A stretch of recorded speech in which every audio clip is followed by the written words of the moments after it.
Thank you very much, Mr. Chairman, Ranking Member Murray, and members of the committee. Thank you for giving me the opportunity to discuss with you today the role of the National Institutes of Health in research addressing COVID-19.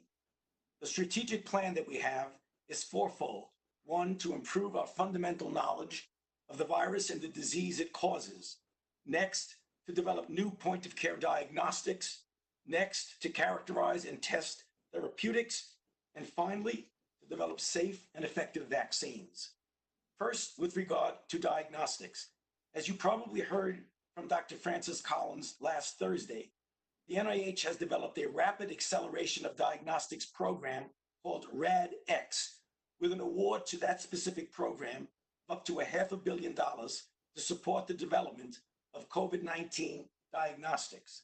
It is a national call for innovative technologies that will be evaluated in a Shark Tank-like selection process to get to either success or failure rapidly. Moving on to therapeutics, I'll talk a bit about the remdesivir success antiviral in a moment, but let me emphasize that there are a number of broad-spectrum antivirals that are in various stages of testing. In addition, we will be looking at convalescent plasma, which is plasma from individuals who've recovered from COVID-19 to be used in passive transfer, either in prevention or treatment. In addition, hyperimmune globulin, which can be used as a gamma globulin shot. We'll be looking at repurposed drugs, as well as immune-based therapies and host modifiers, and finally, monoclonal antibodies. Let me take a moment to describe the remdesivir placebo-controlled randomized trial, which was done internationally with a power of more than 1,000 individuals in sites throughout the world. It was in hospitalized patients with lung disease. The endpoint was primarily time to recovery.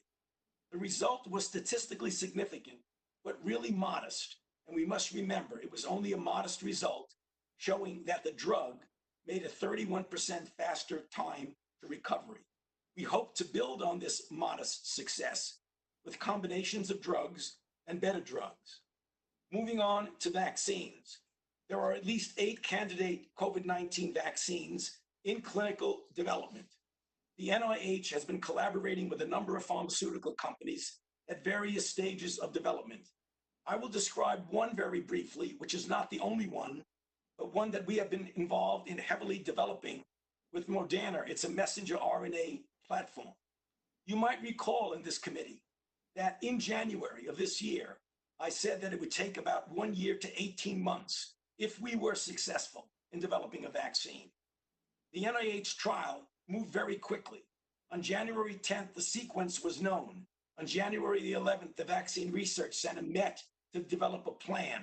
And on the 14th of January, we officially started the vaccine development. 62 days later, we are now in phase 1 clinical trial with the 2 doses already fully enrolled. There will be animal safety. The phase 1 will directly go into phase 2-3 in late spring and early summer. And if we are successful, we hope to know that in the late fall and early winter. There are some important issues, however, in COVID-19 vaccine development. We have many candidates and hope to have multiple winners. In other words, it's multiple shots on goal. This will be important because this will be good for global availability if we have more than one successful candidate. We also, as the chairman mentioned, will be producing vaccine at risk, which means we'll be investigating considerable resources in developing doses even before we know any given candidate or candidates work. I must warn that there's also the possibility of negative consequences, where certain vaccines can actually enhance the negative effect of the infection. The big unknown is efficacy. Will it be present or absent, and how durable will it be? And finally, I want to mention the NIH has launched a public-private partnership called Accelerating COVID-19 Therapeutic Interventions and Vaccines. The purpose of that is to prioritize and accelerate clinical evaluation of therapeutic candidates with near-term potential. Hopefully, our research efforts, together with the other public health efforts, will get us quickly to an end to this terrible ordeal that we are all going through.